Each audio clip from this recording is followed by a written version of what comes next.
morning guys! Today is Tuesday. So we're going to office na naman.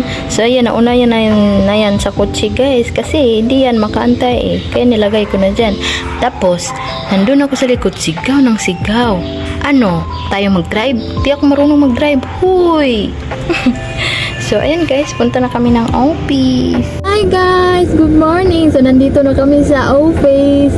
So nandito muna ako sa kotse guys kasi may paperma siya sa loob tapos babalik siya dito and ako naman yung lalabas. Iakyat ko yung bag. Kasi ngayon may paperma siya na muna.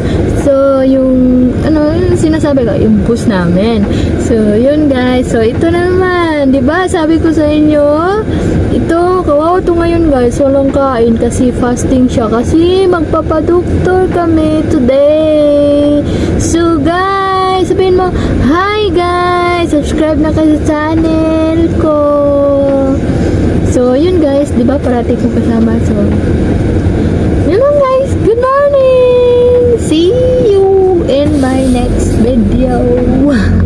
Ito na ako sa bahay and nagluto ako ng manok na itim na naman para mamaya dalhin doon sa baon kasi busy day nga ngayon guys, super busy. Let's go, magluto na po tayo yung manok na itim na yan. So fast forward po tayo para mas mabilis. So ayan na nga guys, inahalo-halo ko lang siya, gigisa muna bago isalang doon natin sa may sabaw. So ayan, hanggang yung mula na siyang yung tuyo na siya guys. Tapos yan, ililipat na natin yan. Ginaganyan ko siya guys, isa-isa para hindi mahalo yung may kunting sabaw na tira parang langis. Ayaw nila yun, kaya ganyan yung style. Guys, lagyan na natin ng patis at saka yung pampalasa, yan lang yung nilalagay ko at sa kunting asin. At saka yung yan, yung parang sili-sili, kamki yata yan. So yan nilagay ko. So yan lang yan guys. Guys, nandito na yung chicken na yung niluto natin kanina. So, ready to go na siya. Ready to hatid na. So, yun lang. Ready to kain na. Mama, mamaya ka pa. Maghatid lang kami ng baon ng tatay mo. Mamaya ka pa, Sandra. Punta tayo ng doktor. Saka ka pa kasama. Huwag kang iyak-iyak dyan. Nagawa mo? Uy, no.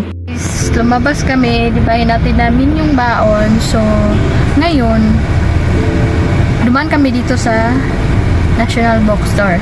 Ito, National Bookstore. Tingnan nyo. And guys, nandito kami sa National Bookstore. May binili lang siya dyan. Utos ng office. Oh, Piper! Kawawa yan guys, wala pa yung kain. Mamaya pa yan after niya kuna ng dugo. Yan. So, yun guys. Tapos nito guys, uwi na kami kasi mag-ready na naman kami sa papuntang doktor. So, diba, ang busy-busy ng life na kin ngayon.